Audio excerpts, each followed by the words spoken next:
En moins de 2 semaines, un décret tarifaire a brisé des flux agricoles considérés comme stables depuis des décennies.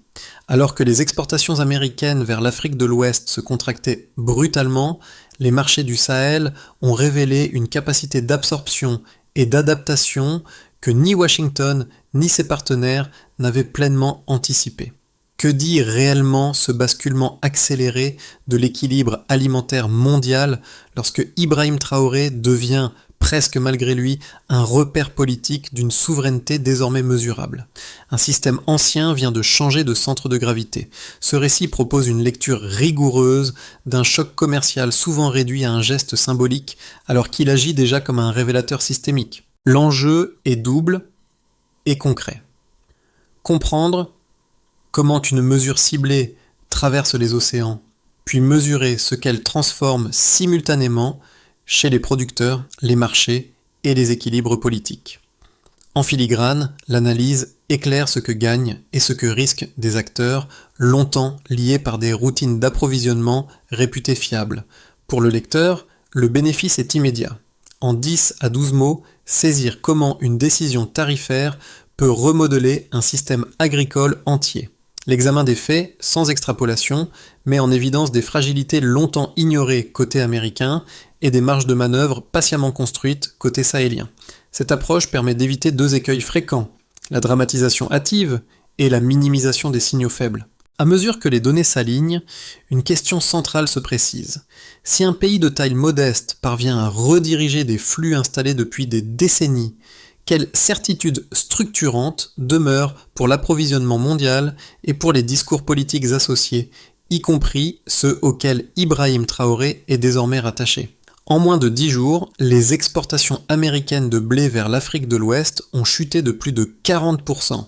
Cette variation abrupte, loin d'être marginale, a suffi à exposer une vulnérabilité logistique que ni les décideurs américains ni les partenaires commerciaux africains n'avaient pleinement intégrée.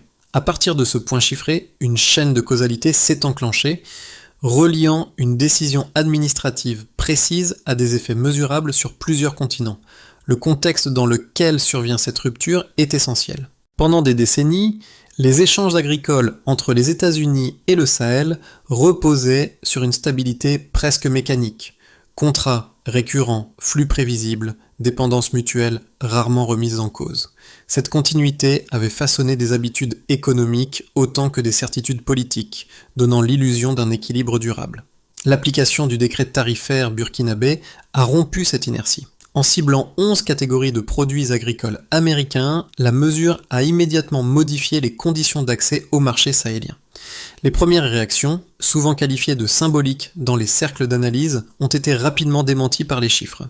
Les cargaisons déjà prêtes ont été redirigées, certains contrats suspendus et les flux logistiques ont commencé à se contracter à un rythme inhabituel. Sur le terrain sahélien, cette contraction n'a pas provoqué de rupture visible dans la vie quotidienne. Les marchés ont continué de fonctionner, mais les dynamiques internes évoluaient discrètement. Les réseaux de distribution locaux, renforcés par des investissements antérieurs dans le stockage et l'irrigation, ont absorbé le choc plus rapidement que prévu. Cette capacité d'adaptation donne un sens concret au discours sur la souveraineté alimentaire, souvent associé à Ibrahim Traoré, en les ancrant dans des mécanismes opérationnels plutôt que dans une simple rhétorique. Ainsi, dès ses premiers jours, la question n'est plus seulement commerciale, elle devient structurelle. Comment un ajustement tarifaire ponctuel révèle-t-il des transformations profondes déjà à l'œuvre dans les équilibres agricoles et politiques reliant l'Afrique et ses partenaires historiques? À ce stade, la dynamique devient lisible à travers des acteurs précis, dont les ajustements rapides donnent une épaisseur concrète au choc initial. À Ouagadougou, les meuniers et commerçants de céréales poursuivent des gestes familiers, mais leurs arbitrages changent subtilement. La demande accrue pour le mil et le sorgho locaux entraîne une revalorisation progressive des stocks disponibles, transformant des produits longtemps considérés comme secondaires en ressources stratégiques. Cette évolution n'est ni spectaculaire ni soudaine. Elle s'inscrit dans une continuité d'investissements régionaux souvent passés inaperçus. Un premier microcas éclaire ce mouvement. Une meunière explique que l'écoulement plus rapide du mil local lui permet, pour la première fois depuis des années, d'améliorer légèrement ses marges sans dépendre d'arrivages extérieurs. Ce gain modeste modifie pourtant son rapport au marché. La filière locale redevient un levier, non une variable d'ajustement. À plusieurs milliers de kilomètres, l'impact précoce prend une forme inverse. Dans le Midwest américain, des gestionnaires de coopératives observent leurs silos se remplir à un rythme inhabituel. Les contrats suspendus et les cargaisons redirigées génèrent un sentiment d'incertitude qui dépasse le cadre agricole. Un producteur de maïs, interrogé par une radio régionale, décrit une saison soudain dépendante de débouchés devenus incertains. Mis en regard, ces deux scènes ordinaires révèlent une bascule silencieuse. D'un côté, une autonomie locale qui s'affirme sans rupture visible. De l'autre, une stabilité exportatrice qui se fissure rapidement. Ce contraste montre que la portée du décret ne se mesure pas uniquement dans les chiffres globaux, mais dans la façon dont il redéfinit, dès les premières semaines, les marges de décision des acteurs les plus exposés. Avant l'activation du décret tarifaire, les échanges agricoles entre les États-Unis et le Sahel suivaient une trajectoire routinière, presque mécanique, fondée sur des contrats de long terme et des volumes anticipés avec précision. Après son entrée en vigueur, cette continuité s'est brisée en quelques jours, ouvrant une séquence d'événements où chaque étape a amplifié la suivante. Le déclenchement a été net. 11 catégories de produits agricoles américains se sont vues appliquer des droits parmi les plus élevés jamais décidés par un État ouest-africain. La première phase, celle de l'activation, a pris de court de nombreux observateurs. À Washington, la décision était encore décrite comme un geste politique à portée limitée. Pourtant, sur les quais et dans les centres logistiques, les effets se sont fait sentir presque immédiatement. Des cargaisons déjà chargées ont été redirigées vers d'autres ports, tandis que certains acheteurs africains suspendaient des commandes en attente de clarification. Cette hésitation initiale a suffi à perturber des chaînes logistiques conçues pour la fluidité. La montée vers le point culminant s'est opérée lorsque les chiffres ont cessé d'être anecdotiques. En 10 jours, la chute de plus de 40% des expéditions de blé a signalé que le marché pivot se dérobait réellement. Les coopératives américaines ont commencé à signaler des stocks saturés avant même la fin du cycle agricole, révélant une fragilité structurelle longtemps masquée par la régularité des exportations. Dans le Midwest, les élus locaux ont relayé l'inquiétude des producteurs, dénonçant une décision extérieure aux conséquences intérieures immédiates. Parallèlement, au Sahel, une dynamique inverse s'installait.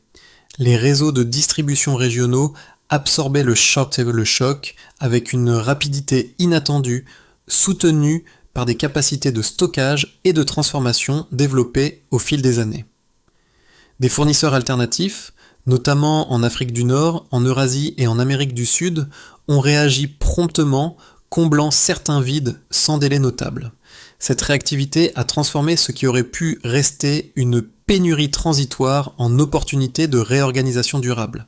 Le moment de bascule politique est survenu avec la circulation d'un mémo à Washington évoquant un éventuel durcissement de la réponse américaine. Ce document a agi comme un accélérateur symbolique, faisant passer la séquence du registre commercial à celui de la confrontation plus large.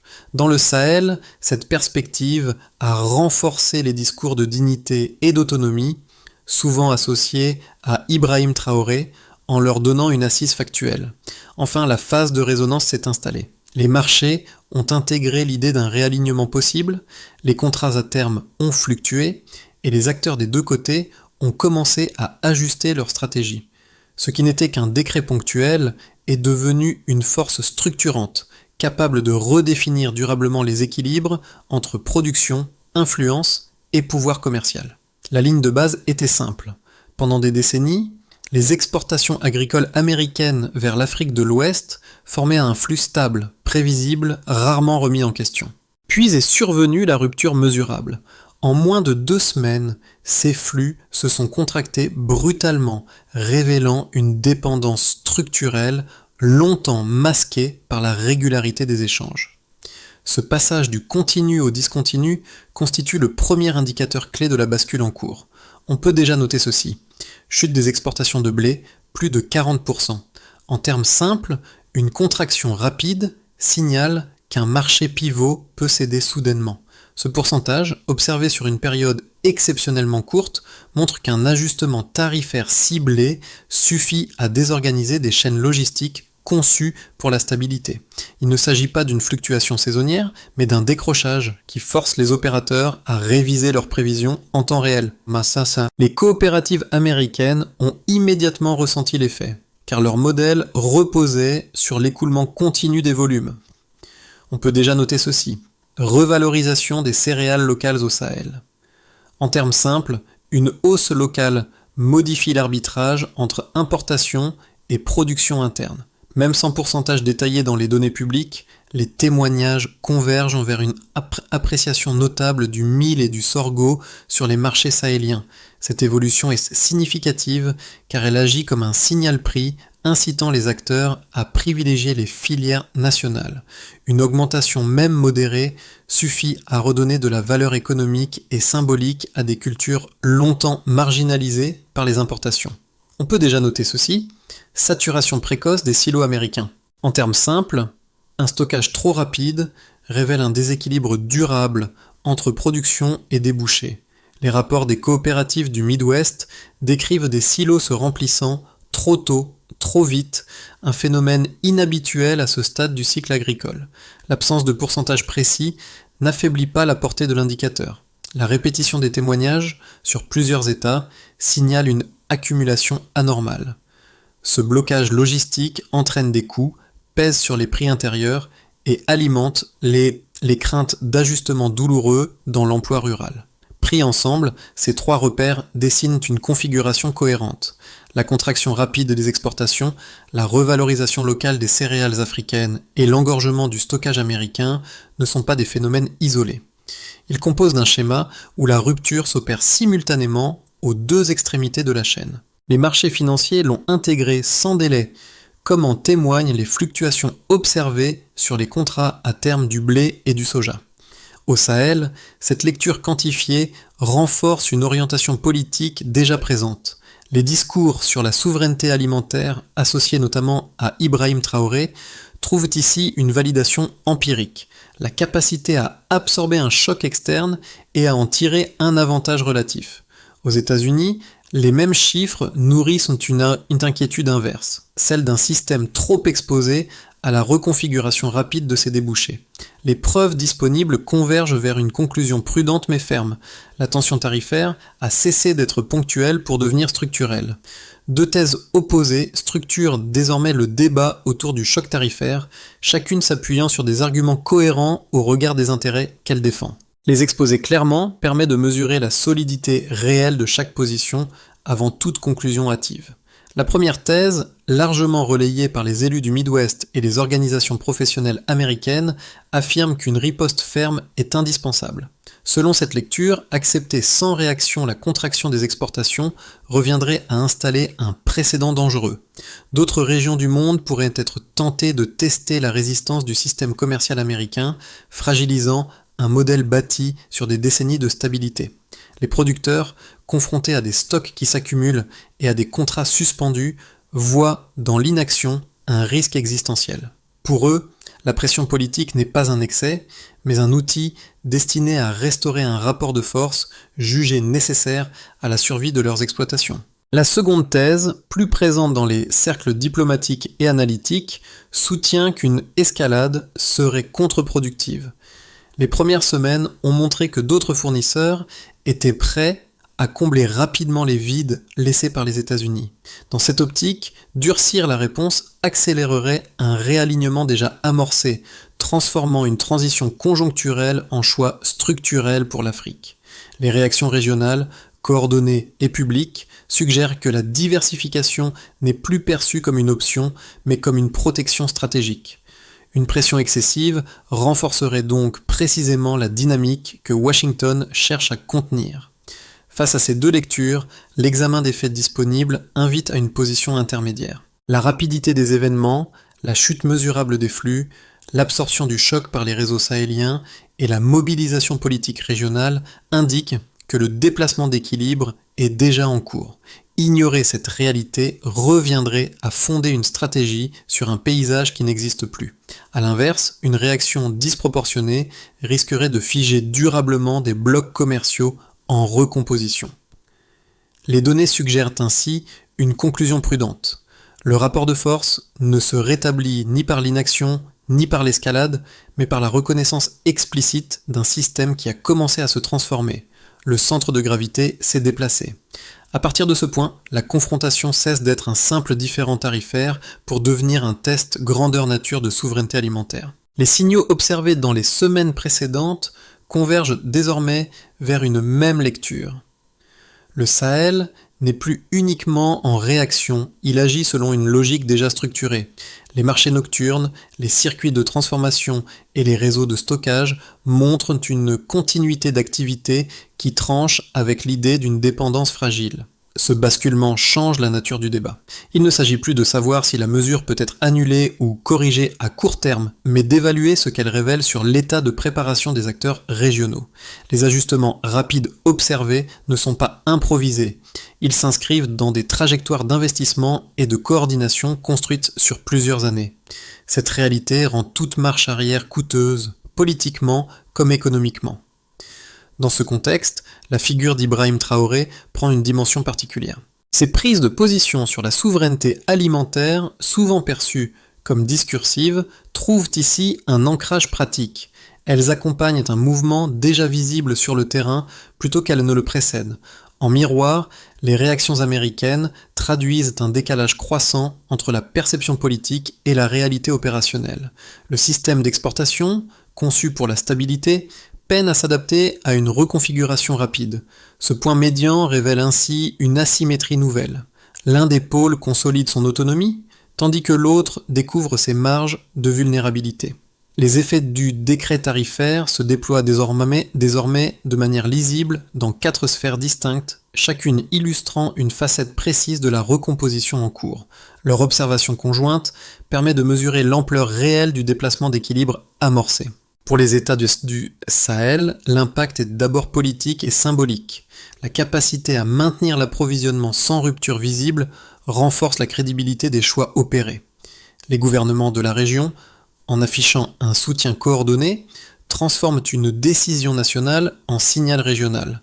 Cette cohérence nourrit un discours de souveraineté qui ne repose plus uniquement sur des déclarations, mais sur des résultats observables. Dans ce cadre, Ibrahim Traoré apparaît comme un point de référence, non parce qu'il centralise les décisions, mais parce qu'il incarne publiquement une orientation désormais partagée. Pour les entreprises agricoles américaines, la conséquence est inversement proportionnelle. Les silos saturés, les contrats annulés et la redirection forcée des cargaisons perturbent des modèles économiques construits sur la continuité. Les transformateurs et exportateurs révisent leurs prévisions, parfois à la baisse, intégrant l'hypothèse d'un accès moins fiable au marché africain. Les fluctuations sur les marchés à terme du blé et du soja traduisent cette incertitude. Les acteurs financiers anticipent un réalignement qui pourrait s'inscrire dans la durée. Les consommateurs, de part et d'autre de l'Atlantique, perçoivent également les effets. Aux États-Unis, la saturation logistique et la réorientation des flux laissent entrevoir des pressions possibles sur les prix intérieurs. Certaines familles constatent déjà une nervosité accrue autour des budgets alimentaires à mesure que les entreprises ajustent leur stratégie. Au Sahel, la dynamique est différente.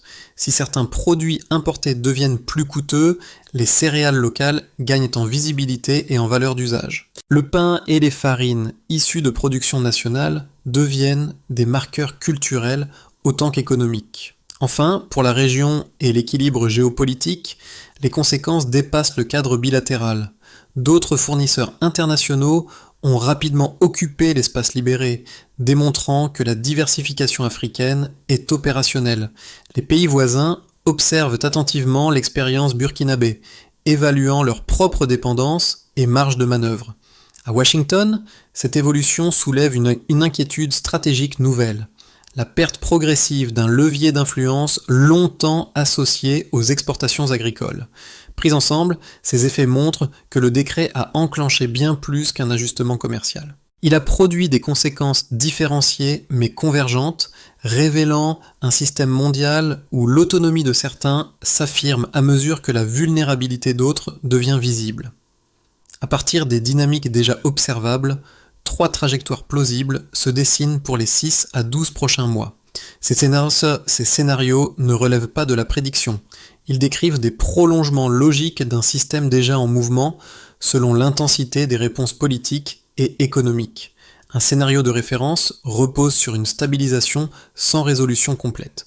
Dans cette configuration, les États-Unis évitent une escalade formelle tout en ajustant progressivement leur flux vers d'autres marchés. Les volumes destinés à l'Afrique diminuent durablement, mais sans rupture totale. Au Sahel, les chaînes locales poursuivent leur consolidation en renforçant le stockage et la transformation sans accélération excessive. Les prix restent volatiles mais gérables, et les acteurs intègrent un paysage multipolaire où la dépendance à un fournisseur unique cesse d'être structurante. Un scénario plus favorable s'appuie sur une désescalade coordonnée. Si des canaux de discussion technique s'ouvrent, alors des compromis ciblés deviennent possibles. Volume révisé, exemption limitée ou accord de modernisation agricole. Une telle évolution permettrait aux producteurs américains de relâcher la pression sur leurs stocks, tout en reconnaissant les nouvelles priorités africaines. Les marchés réagiraient favorablement avec une baisse de la volatilité et un retour partiel de la prévisibilité. Dans ce cas, la tension récente fonctionnerait comme un mécanisme d'ajustement plutôt que comme un point de rupture. Un scénario de rupture décrit une accélération du découplage. Si les mesures évoquées dans les cercles politiques se matérialisent, alors l'Afrique institutionnalise sa diversification. Les fournisseurs alternatifs consolident leur présence et plusieurs pays alignent leur politique sur l'exemple burkinabé.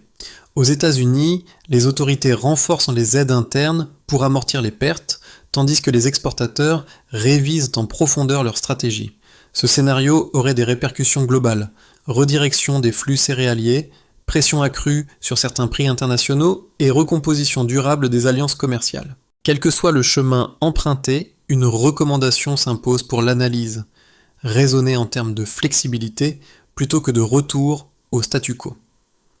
Les mois à venir testeront la capacité des acteurs à reconnaître un équilibre déjà déplacé et à adapter leurs décisions à une réalité qui n'est plus celle d'hier. Les répercussions de cette séquence dépassent largement les cercles agricoles ou diplomatiques. Elles touchent directement celles et ceux qui observent l'évolution du monde sans y participer quotidiennement.